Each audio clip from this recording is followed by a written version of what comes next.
है guys, welcome back to trading with MS. तो आज है डे 11 ऑफ 30 डेज चैलेंज। आज मैंने काफ़ी ज़्यादा रूल ब्रेक किए हैं। जितने मैंने रूल बनाए थे सबके सब ब्रेक किए एंड हमने एंड किया 34,000 लॉस के अंदर। यहाँ पे मैं आपको एक्सप्लेन करता हूँ कि एक्चुअली में हुआ क्या है। देखो, पहले आपको नीचे के 3 जो ट्रेड दिख रहे हैं जहाँ पे छोटे छोटे प्रॉफिट है 4,000, 5,000, 3,000, ये हमारे 20 सेकेंड स्ट्रेटेजी से ट्रेड से मैंने जो स्ट्रेटेजी उसे ट्रेड लिए वो ठीक है। जो ऊपर आपको लॉस दिख रहे हैं बड़े बड़े 26,000, 22,000, यहाँ पे देखो पहले कौन सा रूल ब्रेक हुआ है। मैंने बैंक निफ्टी में ट्रेड किया है, जो कि मैंने क्लियरली कहा था मैं सिर्फ निफ्टी में ट्रेड करने वाला हूँ। सेकंड चीज़, मैंने यहाँ पे प्राइजेक्शन के बेस पे ट्रेड लिया, लेकिन प्राइजेक्शन बिल्कुल काम नहीं किया एंड यहाँ पे मार्केट हो गया पूरा उल्टा। मैं आपको दिखाता हूँ। देखो, जैसे ही मैंने कॉल की साइड में ट्रेड लिया ना, यहाँ पे बने बड़े बड़े रेड कैंडल आपको दिख रहे हैं। देखो यहाँ पे मेरे खतरनाक लगी। क्वांटिटी थी मेरे पास 1200 एंड आप जान सकते हो कि अगर मान लो सिर्फ 20 पॉइंट भी मार्केट नीचे आया तो मेरे लगे 25,000 का लॉस। यहाँ पे मैंने इस जगह पे कॉल लिया था एंड ये कैंडल इतनी बड़ी थी कि आप भूल ही जाओ वहाँ से बाहर निकलने के लिए, एंड काफ़ी बड़ा मेरे को यहाँ पे डेप लगा। ठीक है, फिर मैंने गलती से उसके बाद में बैंक निफ्टी में ट्रेड किया एंड बैंक निफ्टी में भी सेम चीज़ हुई। तो यहाँ पे मैंने ब्रेक कौन कौन से रूल किए। प्राइजेक्शन को मुझे ट्रेड नहीं लेना था, सिर्फ लेना था हमारा 20 सेकेंड स्ट्रेटेजी के ऊपर, वो मैंने एक ब्रेक कर दिया। वहाँ पे हमारा लॉस हुआ निफ्टी के अंदर 26,000 का। फिर मैंने बैंक निफ्टी का ट्रेड कर लिया एंड आप जानते हो अगर अपना रूल ब्रेक करोगे तो लॉस होना ही है, लेकिन कोई बात नहीं, 34,000 कोई बड़ा लॉस नहीं है। हमारे जो मेन अकाउंट है वहाँ पे दिन का नॉर्मल एसएल भी होता है। यहाँ पे जो हमने 30 डेज़ जो चैलेंज लिया था, हाँ उसके लिए थोड़ा लॉस है, वो काफ़ी बड़ा डेप हो सकता है, लेकिन इसके लिए मुझे बिल्कुल टेंशन नहीं है। सिर्फ एक हफ्ते के अंदर फिर से हम ये रिकवर कर लेंगे, इतना मुझे कॉन्फिडेंस है।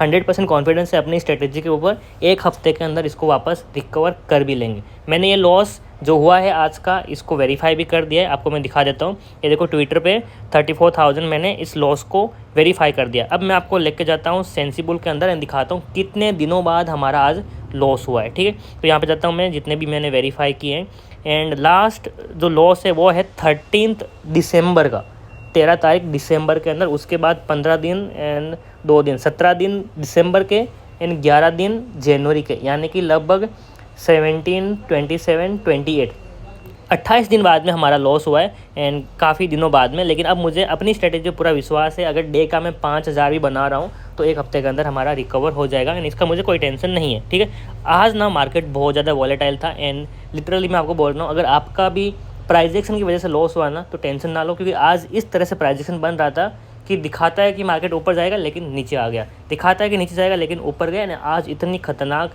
आप बोल सकते हो फ्रीक ट्रेड हुए हैं, इतनी बड़ी बड़ी क्वांटिटीज़ वहाँ पे लगी है। अगर आप ऑर्डर बुक देख रहे थे, मान के चलो मैं ये ऑप्शन ऊपर वाला बाई करना है, इसका अगर आप नीचे आके ऑर्डर देखते ना, आपको मालूम पड़ता सडनली यहाँ पे 10,000 क्वांटिटीज़ आ रही है। नॉर्मली चलता है 300, 400, 500, बीच में 20,000 क्वांटिटी आ रही है बाइंग के लिए, बीच में लगभग 15,000 क्वांटिटी आ रही है बाइंग के लिए। अगर आप ऑर्डर देख रहे तो आपको मालूम पड़ता। एंड ये सारी चीज़ें मतलब कब होती है, जब बड़ी बड़ी कंपनीज एक साथ पैसा इनपुट या आउटपुट करती है, तो इन चीज़ों में होता है, वहाँ पे प्राइजेक्शन काम नहीं करता है। आप देख सकते हो चार्ट के ऊपर, यहाँ पे काफ़ी टाइम तक मार्केट होल्ड करने के बाद दिखा रहा था कि मार्केट ऊपर जाएगा, लेकिन नहीं हुआ। एंड जैसे मान लो पूरा ब्रेकडाउन हुआ है, अगर आप यहाँ पे प्राइजेक्शन पे ले रहे हो, ब्रेकडाउन होने के बाद इतनी बड़ी रेड कैंडल दिखा रही है, मतलब मार्केट यहाँ से नेगेटिव है, क्योंकि ये ब्रेकडाउन थोड़ा बहुत नहीं, लगभग आधे या 1.5 घंटे का ब्रेकडाउन हुआ है एंड फिर से वापस कंटिन्यू रिकवर कर गया। तो यहाँ पे चाहे कॉल की साइड जाओ या पुट की साइड, सबका लॉस हुआ है एंड काफ़ी खतरनाक आज का दिन मार्केट था। आप लोगों ने आज कैसे ट्रेड किया, किसका प्रॉफिट है, किसका लॉस हुआ, कमेंट में ज़रूर शेयर कर सकते हो। एंड हाँ, मैं ये कंटिन्यू करने वाला हूँ 30 डेज़ तक। मेरा जो चैलेंज लिया है बीच में नहीं रोकने वाला, एंड आपको मैं ये साबित करके दिखाऊंगा कि हाँ ऑप्शन बाइंग से पैसा बनता है। ठीक है, आज के दिन अगर किसी का लॉस हुआ है तो आप टेंशन मत लो, क्योंकि यहाँ पर आपकी कोई गलती नहीं है। एक्चुअली में प्राइजेक्शन काम ही नहीं कर रहा था, मुझे पता है मोस्ट ऑफ द पीपल प्राइजेक्शन को फॉलो करते हैं, तो इस चीज़ का ध्यान रखो कि हमेशा प्राइजेक्शन काम नहीं करता है।